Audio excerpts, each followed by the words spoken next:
আসসালামু আলাইকুম। আজকে আসছি হলো মদনপুর বাস স্ট্যান্ডের পাশেই।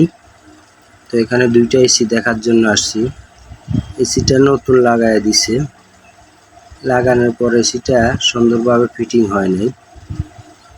তো এসিটা কোম্পানি নতুন লাগায় দিয়ে গেছে, শার্পের এসি। তো যে কাস্টমারের মানে ফিটিংটা পছন্দ হয় নাই, ওয়ালের সাথে ঠিকভাবে সেটিং হয় নাই।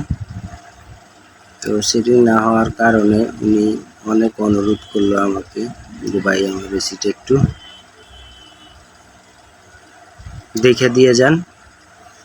এখন এই যে আউটডোরে কিছু ময়লা আছে, লাগাইছে আজকে 2 মাস মতো হয়েছে, 2 মাস মতো হয়েছে। 432 গ্যাসের। তো উনি অনেক অনুরোধ করতেছিল যে ওনার একটা এসি আর ওনার বন্ধুর একটা এসি, তো দুইটা এসি আমি একটু দেখে দিয়ে আসতাম। তো ইনশাল্লাহ আজকে আসলাম, আসার পরে যাকে ভাই দুইজনের এসি দুইটা সার্ভিসিং করে দিলাম, প্লাস ফিটিংটাও ঠিক করে বসায় দিয়ে আসলাম ইনশাল্লাহ আল্লাহর রহমতে। তো এটা হচ্ছে মদনপুর বাস স্ট্যান্ডের পাশেই।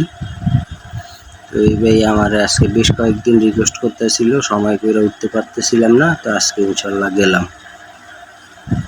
যাক আলহামদুলিল্লাহ, তো সুন্দর করে ওনার কাজটা করে দিয়ে আসছি মোটামুটি আল্লাহর রহমতে।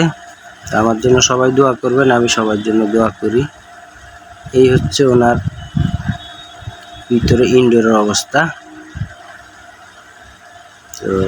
তো এই এসিটা হচ্ছে আপনার র্যাঙ্কসের, হচ্ছে ভিতরের অবস্থা। ওনারা কম ব্যবহার করে, এই কারণে কম ময়লা।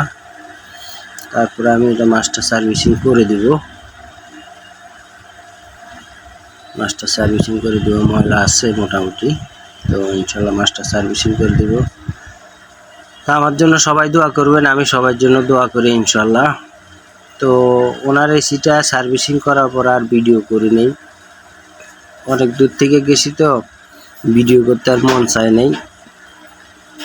তো সার্ভিসিং করে ফিটিং করে দিয়ে চলে আসছি। হচ্ছে ফিটিং করার পরে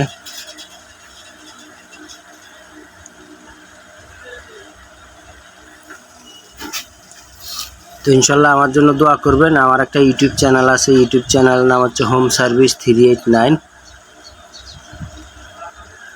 আপনার যদি প্রয়োজন হয় যোগাযোগ করতে পারেন। আমি এসি, ফ্রিজ, মাইক্রোওভেন, ওয়াশিং মেশিনের বিভিন্ন জায়গায় হোম সার্ভিস দিয়ে থাকি ইনশাল্লাহ আল্লাহর রহমতে। যে কোনো প্রয়োজনে ডাকলে আশা করি ভালো সমাধান পাবেন, এতটুকু বলতে পারি আল্লাহর রহমতে।